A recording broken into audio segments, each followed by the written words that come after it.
Welcome back to the channel and you are watching the UPSC diary. And आज के इस particular video में हम पढ़ेंगे चैप्टर 4 क्लास 8 की ज्योग्राफी जो कि इंडस्ट्रीज़ के बारे में बात करती है।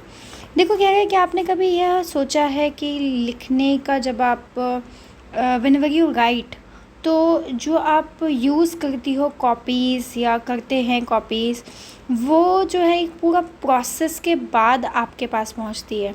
ऐसा तो है नहीं, आपको पता होगा, बचपन से आपने पढ़ा होगा कि पेपर जो है ट्री से आता है, तो ट्री के पत्ते में तो आप लिखते नहीं हैं, राइट और नॉट। तो यही कह रहा है कि आप जो नोटबुक इस्तेमाल करते हैं राइटिंग के लिए, वो एक लॉन्ग प्रोसेस ऑफ मैन्युफैक्चरिंग के बाद आपके पास आया है। इसकी जो life as part of a tree जो है स्टार्ट होती है, पहले फिर उसे काटा जाता है, फिर ट्रांसपोर्ट किया जाता है पल्प मिल में। ठीक है, पल्प मिल वहाँ होता है जहाँ पेपर बनता है। ठीक है, उसके बाद जो है जो वुड होती है ट्री की, वो प्रोसेस किया जाता है और वुड पल्प में कन्वर्ट किया जाता है। ठीक है, तो इस सिंपल सब पहले क्या था, ट्री था, ट्री को काटा, काटने के बाद वो कहाँ पहुँचा, पल्प मिल पहुँचा। पल्प मिल में क्या हुआ, जो ट्री का वुड था उससे क्या बनाया गया, वुड पल्प बनाया गया। ठीक है, वुड पल्प बनाया गया। जो वुड पल्प था उसको केमिकल के साथ मिक्स किया गया, इसको केमिकल के साथ मिक्स किया गया एंड देन फाइनली इसको पेपर में चेंज किया गया with the help of machines. ठीक है, ये जो पेपर था ये जो है प्रेस के पास गया, जहाँ पे इंक का इस्तेमाल करके और केमिकल से बनाया गया इंक का इस्तेमाल करके लाइंस प्रिंट की गई। आपने देखा होगा ना, कॉपी में ऐसे लाइंस लगी होती है। ठीक है, the pages were then bound in the form of a notebook, और फिर पेजेस को इकट्ठा करा गया और बाउंड किया गया, एक साथ रखा गया, फिर पैक किया गया और उसको मार्केट में भेजा गया बेचने के लिए। फाइनली ये आपके हाथों में पहुंचा। सेकेंडरी एक्टिविटीज़ और मैन्युफैक्चरिंग की बात करते हैं। तो देखो यार, क्या कहते हैं कि जो भी रॉ मटेरियल होता है, यानी जैसे नोटबुक की जर्नी का रॉ मटेरियल क्या था, ट्री था, ट्री के बाद जो था उसके ट्री के जो बाक्स थे वो थे। तो सेकेंडरी एक्टिविटीज़ को मैन्युफैक्चरिंग कह सकते हैं। बनाने का जो विनिर्माण या बनाने का जो प्रोसेस होता है, ये रॉ मटेरियल को यानी कच्चे माल को, ठीक है, लोगों के लिए चेंज किया जाता है मोर वैल्यूएबल बना के। क्योंकि आप पेड़ आपके लिए अभी वैल्यूएबल नहीं है, लेकिन उस पेड़ का पेपर आपके लिए वैल्यूएबल है। ठीक है, तो ये काम सेकेंडरी एक्टिविटीज़ करता है। आपने देखा होगा जो पल्प होता है, पल्प को पेपर में बदला जाता है और पेपर को नोटबुक में बदला जाता है। तो आपने अभी देखा वुड पल्प से क्या बना, पल्प से बना पेपर, पेपर के बाद वो प्रेस मिल में गया, प्रेस मिल वालों ने केमिकल से बनाया गया इंक लगा के लाइंस बनाई है, जिसको हम नोटबुक कहते हैं। तो ये एक पूरा प्रोसेस था। ये 2 स्टेजेस बताता है मैन्युफैक्चरिंग प्रोसेस का, जो पेपर मेड हुआ पल्प से और जो क्लॉथ बना फ्रॉम कॉटन। क्लॉथ का एग्जांपल नहीं दिया है, लेकिन क्लॉथ जो आपने पहना है वो कॉटन से आया है। इनमें वैल्यू एडिशन हुआ। ठीक है, जब इनके अंदर कॉटन के अंदर जब वैल्यू एडिशन हुआ, हर एक स्टेज पे मैन्युफैक्चरिंग प्रोसेस के अलग अलग स्टेजेस पे इस पर कुछ ना कुछ वैल्यू ऐड होते गया। इस तरीके से ये एक फिनिश प्रोडक्ट, एक फाइनल प्रोडक्ट बना, जिसकी ज़्यादा वैल्यू थी, यूटिलिटी ज़्यादा यूजेबल थी वो, कंपेयर टू रॉ मटेरियल। पेड़ का आप इस्तेमाल उस तरीके से नहीं कर सकते, उसकी यूटिलिटी उतनी नहीं है जब तक वो नोटबुक ना बन जाए आपके लिए। सिमिलरली आपके लिए कॉटन तब तक यूटिलिटी प्रोवाइड नहीं करता, ठीक है, कब तक, जब तक कि आपको पर्टिकुलर चीज़ ना मिल जाए, उसे कॉटन का क्लॉथ ना मिल जाए। ठीक है, तो ये जो पूरा का पूरा स्टेज होता है, ये मैन्युफैक्चरिंग का जो प्रोसेस होता है, ये 2 स्टेजेस में होते हैं। Let's talk about industry now. Industry का मतलब होता है एक ऐसी इकोनॉमिक एक्टिविटी जिसका जो किसके साथ कंसर्न्ड है, लिंक किसके साथ है, गुड्स के प्रोडक्शन में, गुड्स बनाने के प्रक्रिया में, एक्सट्रैक्शन ऑफ मिनरल निकालने का जो प्रोसेस होता है, और सर्विसेज जो आपको प्रोवाइड किया जाता है, प्रोविज़न ऑफ सर्विसेज। ठीक है, यानी कि जो गुड्स थे उसका उत्पादन, प्रोडक्शन, ठीक है, उसके अलावा आपको जो सर्विसेज प्रोवाइड किया जा रहा है, उसको जो व्यवस्था होती है, उसका जो तरीका होता है, ठीक है, प्रोविज़न जो होता है, उसको हम कहते हैं इंडस्ट्री। सिंपल है, बहुत आसान। ठीक है, उसके बाद आप कह रहे हैं, जैसे एग्जांपल दिया है कि हमारे पास आयरन और स्टील इंडस्ट्री होती है, ये गुड्स का प्रोडक्शन करती है। कोल माइनिंग इंडस्ट्री, कोल एक्सट्रैक्शन का, कोल पत्थरों में से पत्थरों में से तो मिनरल्स निकलता है, सॉरी, कोयला जो होता है कोयला निकालने का काम करती है। और जो टूरिज़्म इंडस्ट्री है वो सर्विस प्रोवाइड करती है कि आपको गाड़ी से कहीं जाना है तो आपको सर्विस दे दिया, या जो वेटर हो गया मान लो आपको खाना प्रोवाइड कर रहा है, तो वो लकड़ी से तो कुछ नहीं बनाएगा, लेकिन वो आपको एक अच्छी सर्विस प्रोवाइड कर रहा है, ठीक है, जिसके लिए आपको अगर अच्छा लगेगा तो आप दोबारा उस रेस्टोरेंट में जाएंगे। तो ये सारे के सारे सर्विस प्रोवाइडर होते हैं और ये सब इंडस्ट्री का पार्ट है। अब क्या रहा है क्लासिफिकेशन ऑफ इंडस्ट्री। इंडस्ट्री को क्लासीफाई किया गया on the basis of raw material, size और ओनरशिप। बहुत इंपॉर्टेंट है ये टॉपिक। इंडस्ट्री को 3 पार्ट में डिवाइड किया गया। रॉ मटेरियल के बेसिस पे कैसा होता है, उसके बाद साइज़ के बेसिस पे कैसा होता है, ओनरशिप के बेसिस पे क्या होता है। तो रॉ मटेरियल हम सबसे पहले पढ़ेंगे। देखो, इंडस्ट्री एग्रो बेस्ड होता है, मतलब एग्रीकल्चरल बेस्ड हो सकता है, मिनरल बेस्ड हो सकता है और मैरिन बेस्ड हो सकता है, फॉरेस्ट बेस्ड भी हो सकता है। डिपेंड करता है कि किस तरीके का रॉ मटेरियल वो इंडस्ट्री इस्तेमाल करता है। जो एग्रो बेस्ड इंडस्ट्री होता है बच्चा, वो प्लांट एंड एनिमल का इस्तेमाल किया करते हैं एज अ प्रोडक्ट, ठीक है, रॉ मटेरियल बनाने के लिए। जो food processing, vegetable oil, cotton, textile, dairy products and leather industries है, ये सारे एग्जांपल है एग्रो बेस्ड इंडस्ट्रीज़ के। मिनरल बेस्ड इंडस्ट्रीज़ बच्चा वो प्राइमरी इंडस्ट्रीज़ होते हैं जो मिनरल ओर का इस्तेमाल करते हैं रॉ मटेरियल के लिए। इन इंडस्ट्रीज़ के जो प्रोडक्ट्स होते हैं ये दूसरे इंडस्ट्री के लिए को फीड करते हैं, मतलब उनको प्रोवाइड करते हैं चीज़ें जो उनको चाहिए होती है, समझे। तो इसको आप ऐसे बोल सकते हो कि बेसिकली ये जो मिनरल का प्रोडक्ट्स होता है तो वो रॉ मटेरियल का इस्तेमाल करते हैं। और ये जो इंडस्ट्रीज़ है, ठीक है, ये मिनरल और मतलब ये जो प्राइमरी इंडस्ट्रीज़ है ये मिनरल और इसका इस्तेमाल करते हैं अपने रॉ मटेरियल के लिए। इनका जो प्रोडक्ट होता है ये दूसरी इंडस्ट्रीज़ को फीड करता है, यानी दूसरी इंडस्ट्री के लिए ये एक बैकबोन की तरह काम करता है, ठीक है। उसके बाद मतलब पोर्शन प्रोवाइड करना सामान, जैसे मान लो मान लो आटा बनाने का मैं आटे का पैकेजिंग करती हूँ, ठीक है, तो जो ये आटा मैं आटे को फ्लोर में कन्वर्ट करती हूँ, तो आटा बनाने के लिए मुझे वीट चाहिए ना, तो वीट मैं कहाँ से लूँगी, एग्रो बेस्ड इंडस्ट्री से लूँगी, है ना। तो that is the case. Iron जो है किससे बनता है बच्चा, आयरन बनता है आयरन ओर से, ठीक है। आयरन ओर जो है एक प्रोडक्ट है मिनरल बेस्ड इंडस्ट्री का। This is use as raw material for the manufacture of number of other products such as heavy machinery. अब आयरन और मिनरल बेस्ड इंडस्ट्री का पार्ट है और आयरन के इस्तेमाल से आप हैवी मशीनरी, बिल्डिंग मटेरियल और रेलवे कोचेस बनाते हैं। फिर आता है मैरीन बेस्ड इंडस्ट्रीज़, ये प्रोडक्ट का इस्तेमाल करते हैं from the sea and ocean as raw material, यानी ऐसे कोई वो चीज़ें जो सी एंड ओशन में मिलती है वो उसको एज अ रॉ मटेरियल इस्तेमाल करती है। जो इंडस्ट्रीज़ होती है वो सी फूड और मैन्युफैक्चरिंग फ़िश ऑयल का काम करती है, मतलब ऐसा कोई भी इंडस्ट्री जो सी फूड बनाती है या मैन्युफैक्चरिंग करती है फ़िश ऑयल, ये सब एग्जाम्पल है मैरीन बेस्ड इंडस्ट्रीज़ का। फिर आता है बच्चा फॉरेस्ट बेस्ड इंडस्ट्रीज़, ये फॉरेस्ट से मिला हुआ सामान को यूटिलाइज़ करता है रॉ मटेरियल के तौर पे। जो इंडस्ट्रीज़ फॉरेस्ट के साथ एसोसिएटेड है वो पल्प एंड पेपर हो गया, फार्मास्यूटिकल्स दवाइयाँ बनाने वाली, फर्नीचर और बिल्डिंग्स बनाने वाली। अब on the basis of size हम बात करते हैं। साइज़ के बेसिस पे होता है, साइज़ का मतलब होता है कितना कैपिटल, कितना पैसा आपने किसी कंपनी को खोलने में लगाया है, कितने लोगों को आपने नौकरी पे रखा है, एम्प्लॉय किया है, और कितना आप प्रोडक्शन कर गए, कितना सामान आप बना गए। साइज़ के बेसिस पे इंडस्ट्री को 2 पार्ट में डिवाइड किया है, स्मॉल स्केल छोटे स्तर पे और बड़ा स्केल इंडस्ट्रीज़, ठीक है। यानी छोटा हो गया स्मॉल स्केल हो गया, स्मॉल आकार का इंडस्ट्रीज़, एंड लार्ज स्केल हो गया बहुत बड़ा सा जो होता है बड़ा इंडस्ट्रीज़। कॉटेज और हाउस होल्ड इंडस्ट्रीज़ जो है वो छोटे छोटे इंडस्ट्रीज़ होते हैं जहाँ पे प्रोडक्ट्स जो हैं हाथ से बनाया जाता है आर्टिसंस के द्वारा। बास्केट वीविंग होता है नॉर्थ ईस्ट में काफ़ी ज़्यादा, पॉटरी हो गया मटका बनाना, इस और अदर हैंडीक्राफ्ट जो है ये सब कॉटेज इंडस्ट्रीज़ के एग्जांपल है। Small scale industries less amount of कम पैसा लगाती है, कम टेक्नोलॉजी का इस्तेमाल करती है compare to large scale industries, जो कि लार्ज स्केल इंडस्ट्रीज़ क्या करती है, ये प्रोड्यूस करती है बहुत ज़्यादा वॉल्यूम में प्रोडक्ट्स, इन्वेस्टमेंट बहुत ज़्यादा होता है, टेक्नोलॉजी बहुत अच्छी होती है, सुपीरियर होती है लार्ज स्केल इंडस्ट्रीज़ में। अब जैसे सिल्क वीविंग हो गया, सिल्क के जो कपड़े बनाते हैं, या फूड प्रोसेसिंग इंडस्ट्रीज़ जो हो गई आपकी, ये सारी स्मॉल स्केल इंडस्ट्रीज़ हैं। ऑटोमोबाइल का प्रोडक्शन, हैवी मशीनरी बनाना, ये सब लार्ज स्केल इंडस्ट्री का काम है।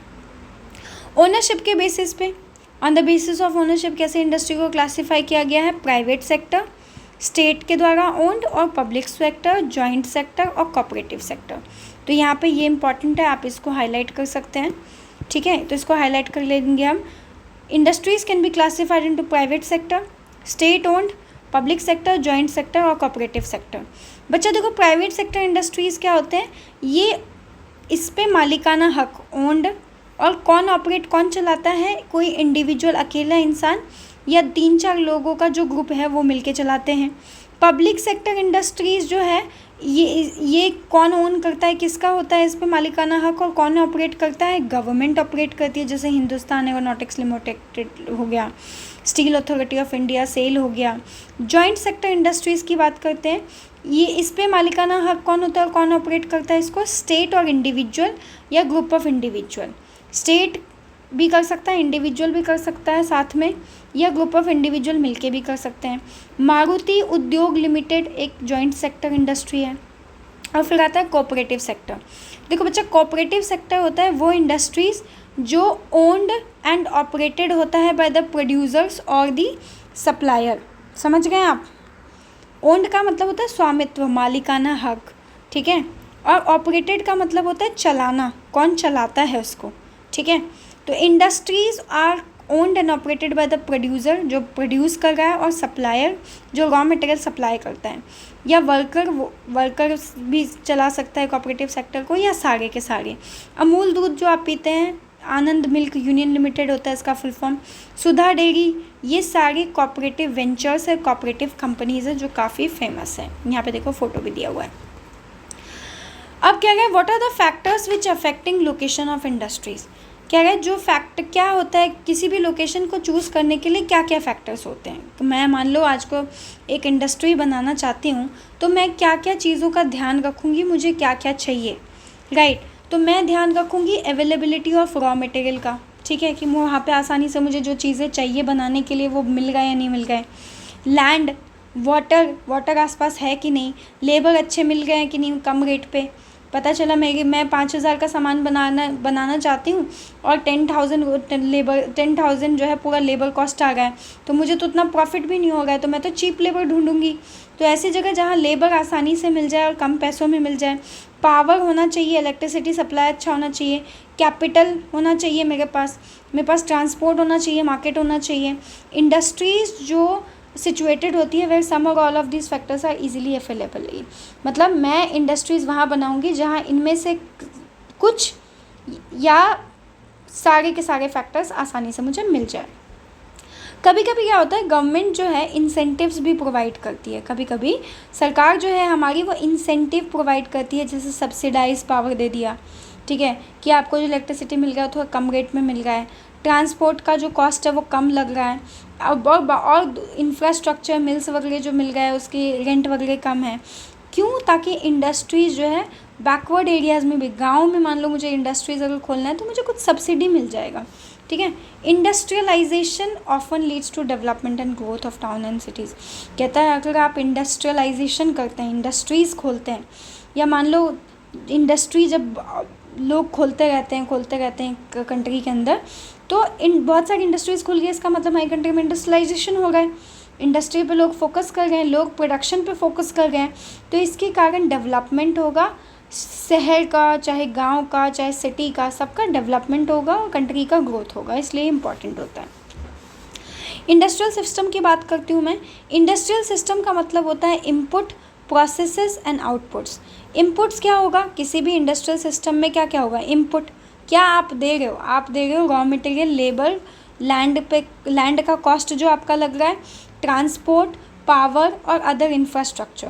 प्रोसेसेस, आप इनपुट तो दे दिया, प्रोसेस कैसे होगा, इसमें वाइड रेंज ऑफ एक्टिविटीज़ आती हैं, जैसे रॉ मटेरियल को कन्वर्ट कर देना फिनिश प्रोडक्ट्स में।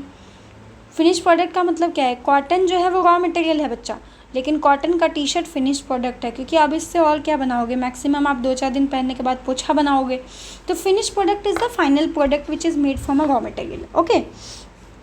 आउटपुट्स में क्या होता है, एंड प्रोडक्ट, जो फाइनल रिजल्ट आपको क्या मिला, कितना आपको इनकम अर्न हुआ उससे, उसको आउटपुट कहते हैं।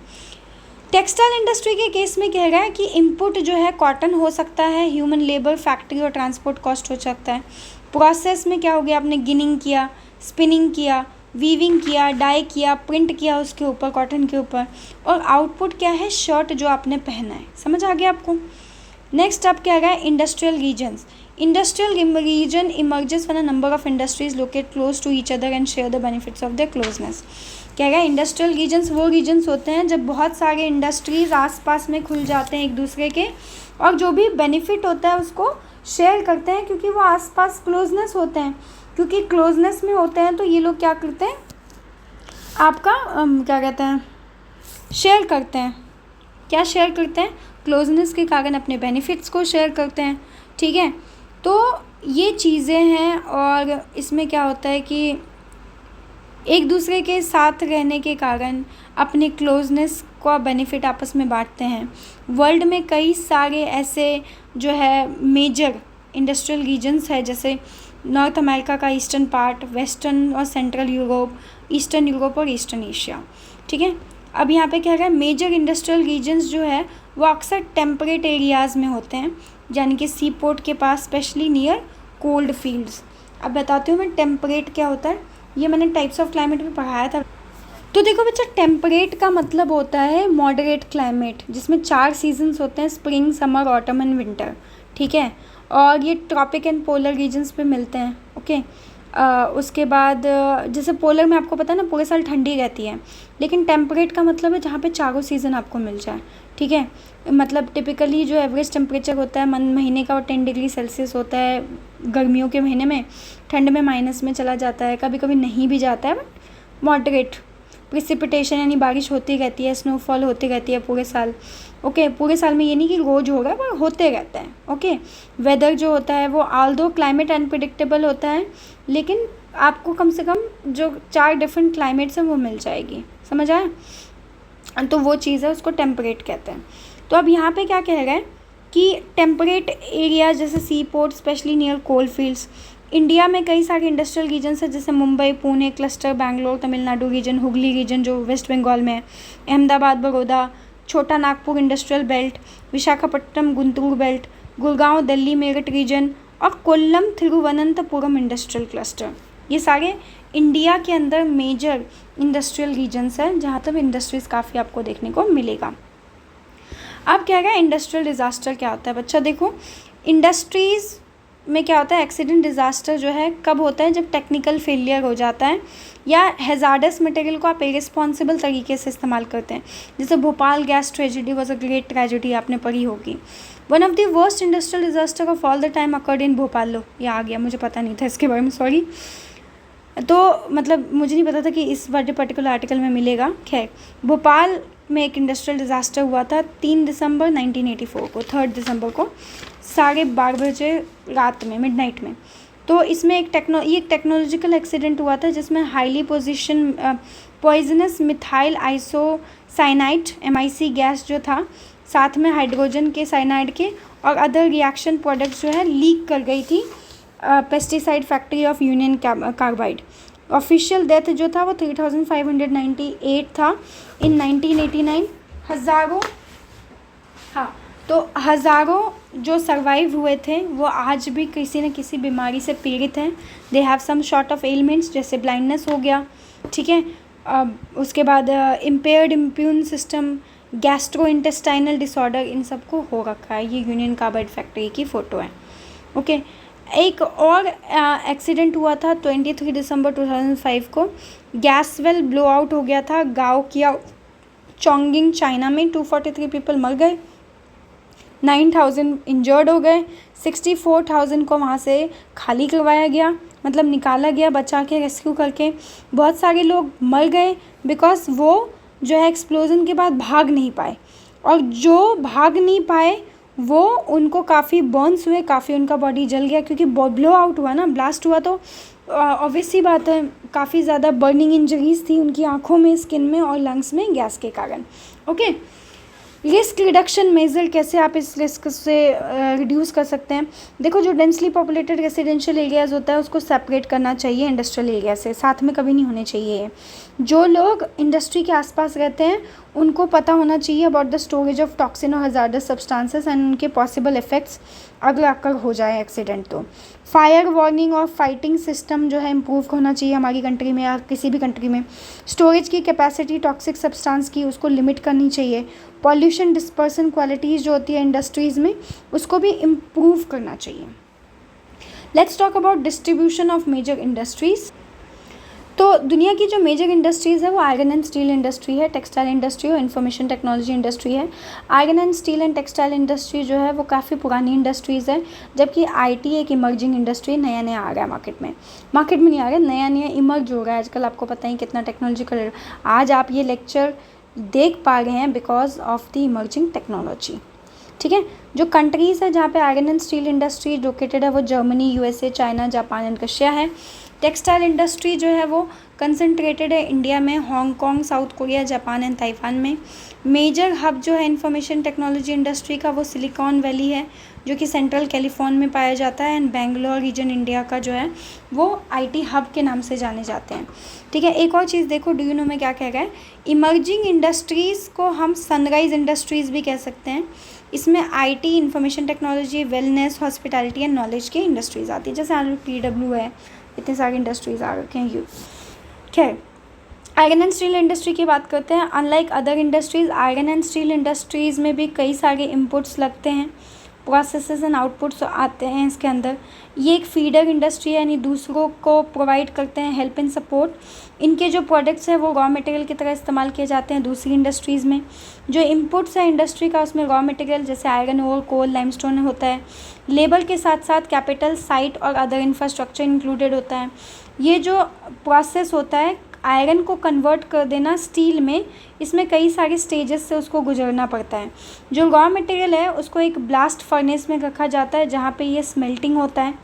ठीक है, स्मेल्टिंग का मतलब होता है एक ऐसा प्रोसेस जिसमें मेटल जो आपने एक्सट्रैक्ट किया था उसके ओर से, मतलब मेटल को एक्सट्रैक्ट किया जाता है, निकाला जाता है ओर से बाय हीटिंग बियॉन्ड में। एक मेल्टिंग पॉइंट होता है, मेल्टिंग पॉइंट से भी ज़्यादा हीट कर करके आपने उस ओर में से मेटल को निकाल लिया तो उसको स्मेल्टिंग कहते हैं। ठीक है, क्योंकि मेल्टिंग से ज़्यादा हीट करते हैं इसलिए इसका नाम स्मेल्टिंग पड़ गया। उसके बाद उसको रिफ़ाइन किया जाता है। ठीक है, जो आउटपुट ऑब्टेन होता है वो स्टील है जो कि आप अदर इंडस्ट्री में एज रॉ मटेरियल इस्तेमाल करेंगे। स्टील जो है कह रहे टफ़ होता है और आसानी से शेप और कट किए जा सकते हैं वायर में कन्वर्ट जाता है। साइंस में आपने पढ़ा था वायर में कन्वर्ट हो जाने को हम क्या बोलते हैं। स्टील आपको पता है एक तरीके का मेटल हुआ, मेटल जब वायर में कन्वर्ट हो जाती है तो उसको हम डक्टाइल कहते हैं। मॉलेबिलिटी का मतलब होता है थिन शीट्स में बीट कर देना, जैसे कि एल्युमिनियम फॉयल जो आपकी मम्मी रोटी में लगा के देती है वो भी एक मेटल है, लेकिन उसके अंदर वो क्वालिटी है कि वो थिन शीट एक शीट की तरह बिछ जाती है तो उसको मॉलेबिलिटी कहते हैं। और वायर में बदल देते हैं जब हम मेटल को तो उसको हम डक्टिलिटी कहते हैं। स्पेशल तरीके के अलॉयज़ ऑफ स्टील जो होते हैं उसको बनाया जाता है कैसे, उसमें छोटे अमाउंट में अदर मेटल डाल दिया जैसे एल्युमिनियम, निकल या कॉपर। अलॉय आपको जो अलॉय स्टील को क्या देता है, अलग तरीके का हार्डनेस देता है, काफ़ी ज़्यादा हार्ड हो जाता है, टफनेस देता है और एबिलिटी देता है कि उस पर रस्टिंग ना हो। रस्टिंग क्या होता है, ब्राउन लेयर, एक पाउडर ब्राउन लेयर का लग जाना आयरन पे या किसी भी मेटल पे, उसको हम कहते हैं रस्टिंग। स्टील जो है उसको बैकबोन कहा जाता है मॉडर्न इंडस्ट्री पे। ये क्वेश्चन है आपके लिए, पूछ सकता है steel is called backbone of modern industry, explain. तो आपको बताएंगे हर वो चीज़ जो हम इस्तेमाल करते हैं वो कहीं ना कहीं आयरन या स्टील का बना होता है। ठीक है, with tools and machinery of these metals. ठीक है, शिप्स, ट्रेन, ट्रक और ऑटोज़ जो है ये स्टील के बने होते हैं।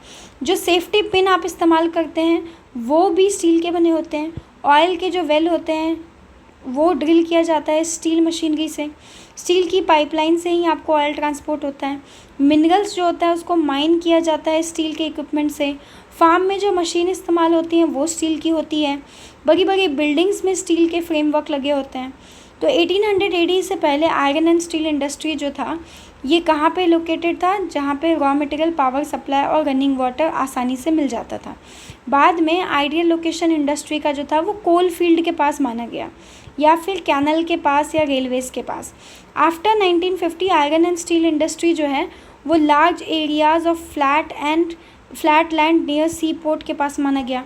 ये ऐसा इसीलिए क्योंकि इस टाइम तक स्टील का जो काम था, स्टील का जो वर्क था वो काफ़ी ज़्यादा बढ़ गया और आयरन ओर जो था उसको इंपोर्ट करना पड़ता था ओवरसीज़, एक कंट्री से दूसरी कंट्री भेजा जाता था सी के रास्ते से।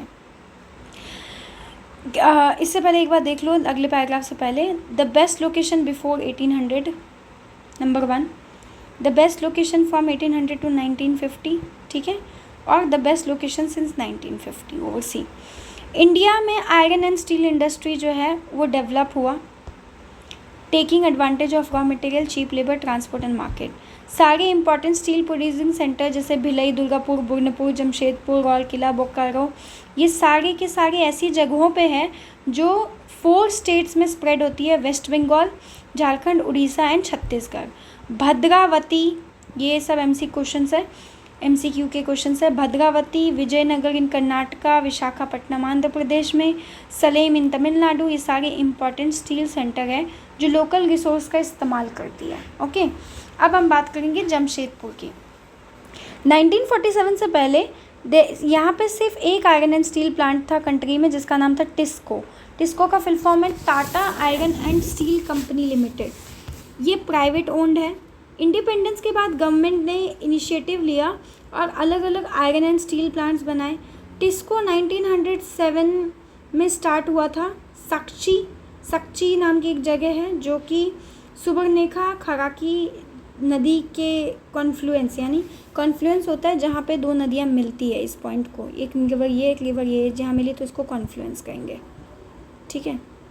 तो सक्ची नाम का एक जगह है जो सुबर्णरेखा खरकाई, झारखंड में सुबर्णरेखा और खरकाई जहाँ पे मिल जाती है उसको सक्ची कहते हैं। ओके, बाद में सक्ची को रिनेम कर दिया जमशेदपुर, यानी जमशेदपुर का पिछला नाम पूछ सकता है आपसे MCQ में, तो सक्ची है। जोग्राफिकली अगर देखो तो Jamshedpur most conveniently situated iron and steel centre है कंट्री के अंदर में, ठीक है। अब देखो क्या कह रहे हैं, सक्ची को क्यों स्टील प्लांट बनाने के लिए वो लोकेशन क्यों चूज़ किया गया था, उसके कई सारे रीज़न है बच्चे।